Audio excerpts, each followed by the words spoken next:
Hey everybody, welcome to cooking lesson number 10. We asked you to eat more vegetables, so in today's cooking lesson, we're going to teach you the very quick, simple ways to make sure that vegetables are not just a part of every day, but a part of every meal. So we're going to go over roasting, blanching, steaming, and sauteing, not necessarily in that order, but we're going to cover all of them. So right now I'm set up to pop some things in the oven to roast them. For today, I'm going to use some cauliflower and some Brussels sprouts. So you'll see this again in cooking lesson 11 with potatoes. Roasting vegetables for me is the quickest, easiest way to get the most flavorful vegetables that your entire family is going to enjoy.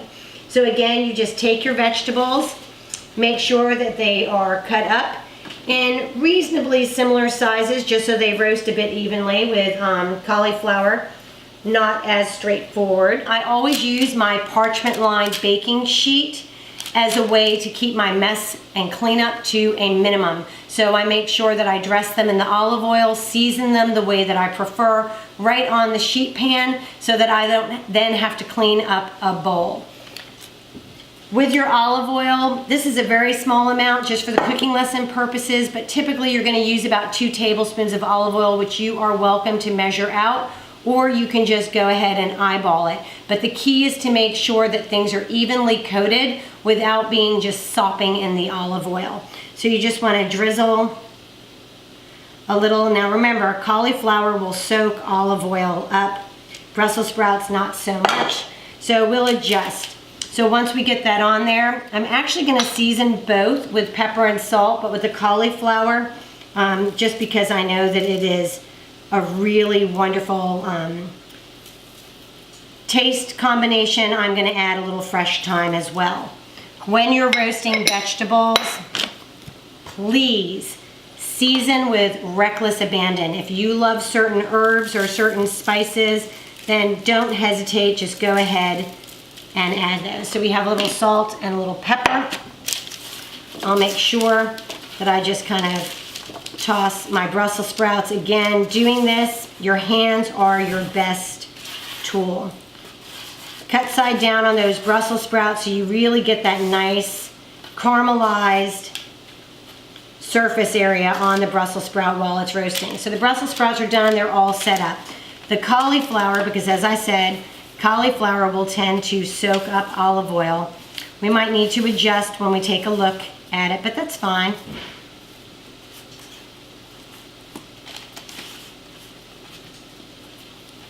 And again, to the best of your ability, it's not really make or break, but if you can get them cut side down, then you'll get more caramelized surface area. Because remember, vegetables are carbohydrates, which means that they have a good sugar content, so they really will caramelize well in your oven. So once the cauliflower is done and properly oiled and laid out, I'm just going to take some fresh minced thyme and just spread it around the cauliflower to add that wonderful flavor combination. Now, you can definitely, for Thanksgiving, for presentation, my favorite thing to do is to roast a whole head of cauliflower, not to cut it up. You just slice it so that you have a flat surface, lay it on the roasting pan, cover it with olive oil, season it with salt and pepper, put some fresh thyme, add a couple beautiful sprigs over the surface of it, and it's going to come to your table and just be absolutely a showstopper. So I'm going to go ahead and pop these into the oven. For today's purposes, I'm going to use a 425-degree oven, but remember, roasting vegetables is super forgiving. So anywhere from about 400 degrees to 425. Most roasted vegetables take anywhere in general from 18 to 25 minutes for them to come out crispy, but use your eyeballs. When it looks done to you, then that is the proper amount of caramelization and roasting, and you go ahead and take it out and eat it then. A lot of roasting recipes call for you to go halfway through, flip the vegetables, move them around. I'm going to be honest with you. Sometimes I do it, sometimes I don't. It always tastes fabulous whichever way I choose to do it, so don't hold yourself to such standards that keep you from cooking vegetables at all. Okay, so we have our roasted veggies, roasted cauliflower and roasted Brussels sprouts. And I'm gonna let you know they are perfect just the way they are. Seasoned with a little salt and pepper, little olive oil, a little bit of thyme on the cauliflower. They are delicious. You can eat these as snacks. You can have them as a side dish. You can have them as your entire meal. If you wanna make it a little bit richer, more intensely flavored experience, then you can add a few things. Dress it with a little extra virgin olive oil. Balsamic vinegar on Brussels sprouts at the finish is fantastic. I will tell you that Parmesan and cauliflower are absolutely best friends, just that, and they're just wonderful. And then on the Brussels sprouts, a little bit of crumbled goat cheese.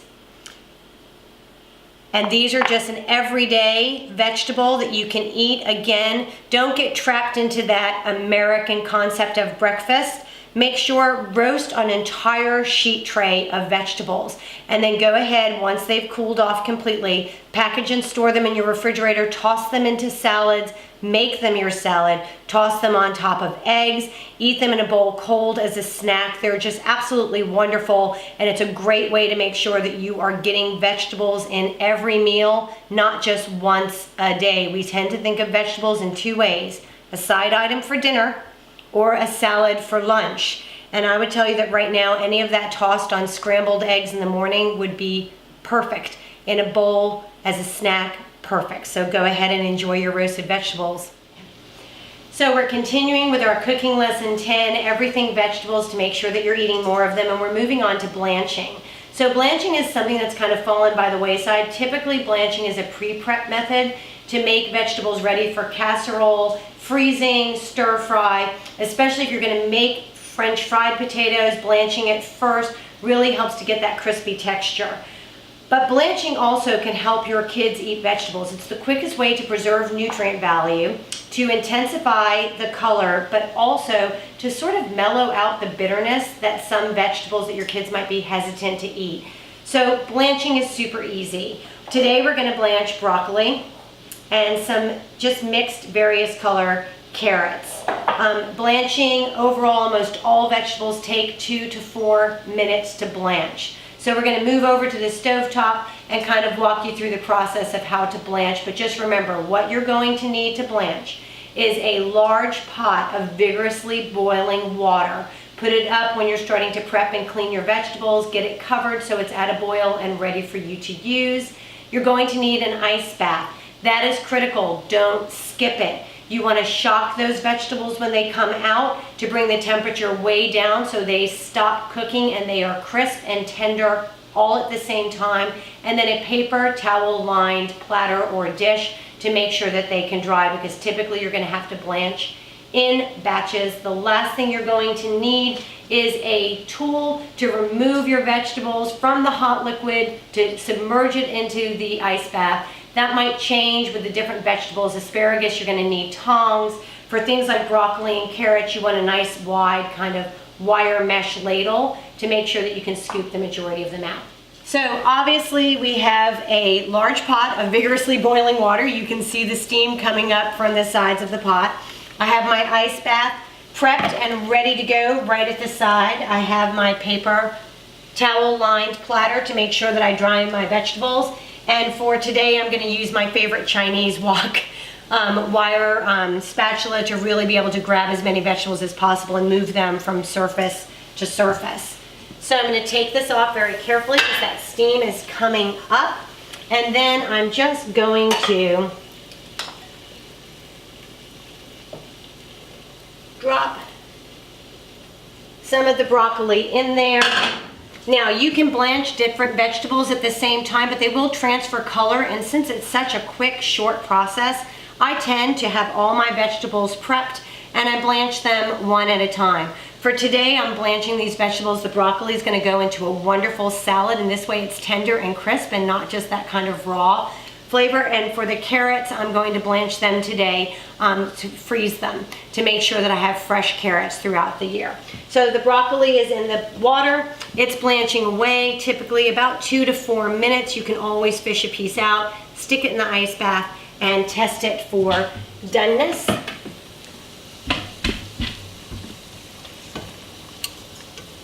So you can see, just moving around, blanching, and you can see, I don't know if you can see it, when I pull it out you'll see it, but you'll see how wonderful the color is as it comes up. So let's go ahead and grab, I'm going to compare. I want you guys to see the difference. Can you see the difference between the blanched broccoli? So for a salad presentation, that is so much more visually appealing, and that's all it took.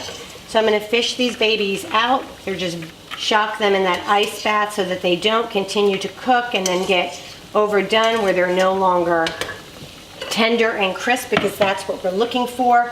They just need to sit in there just a few seconds to really kind of, again, shock and end that cooking process, and then just fish them out.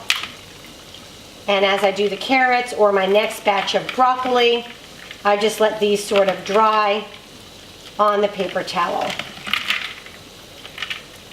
Now I can tell you, everybody skips blanching nowadays, and you can skip it. It's not going to make much of a difference in most of your cooking methods, but you can just see for a salad or for even a crudité platter at a party, these are just lovely when they hit the tray. And again, they are both tender and crisp. Raw vegetables are just crunchy. They don't have that tender crispness that blanched vegetables do. So just adding those carrots to the boiling water. Again, they'll just stay in there a few minutes and we'll test them to make sure that they're tender and crisp and they're kind of that like nice bite, nice mouthfeel where you still have to chew, but they snap still just a bit, and they'll come up vibrant as well, and we'll drain them as the paper towel. Again, blanching, go ahead in the textbook, when you check it out, you'll see all the reasons why blanching really enhances your cooking and makes things just a little bit more special, and it takes almost no time. So one of the things about blanching, the most important aspect is, of course, shocking those vegetables. So if you're going to do multiple batches,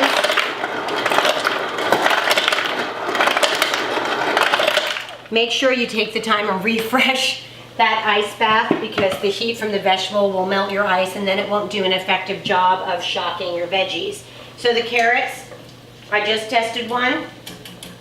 They are nice and tender and ready to be popped in that ice bath. And you can see that this Chinese wok tool, that if you don't own a wok, you're thinking, why would I own it? I'm not a big one for having a lot of kitchen utensils, but for blanching, this is absolutely a wonderful tool to have.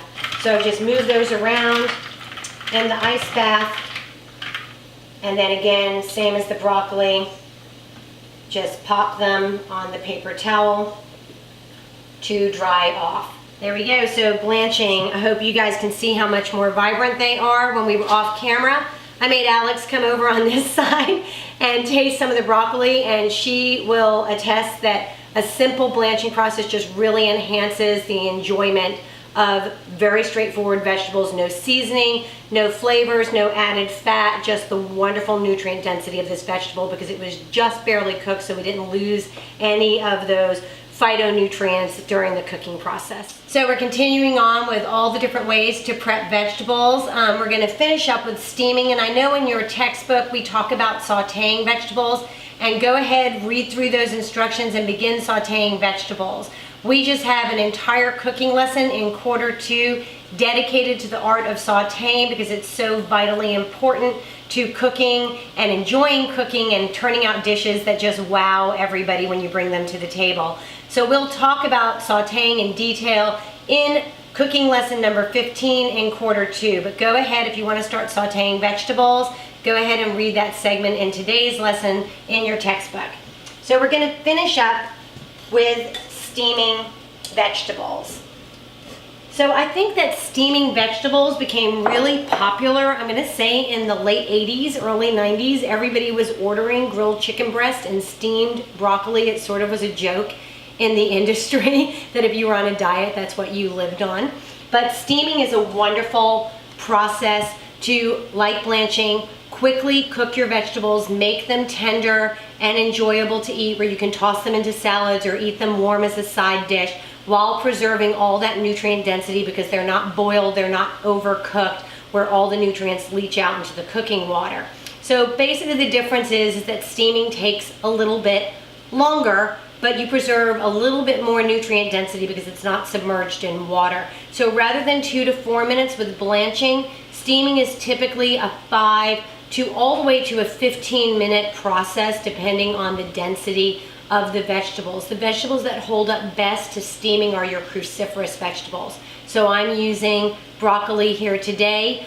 We just put it over a pot of water, about a 1/4 cup of vigorously boiling water in the bottom of the pot. You put your steaming basket on top, cover it up. Unlike blanching, you can't keep checking for doneness because every time you open up the pot, what do you lose? The steam, and that's your cooking agent. So that was cooking lesson 10.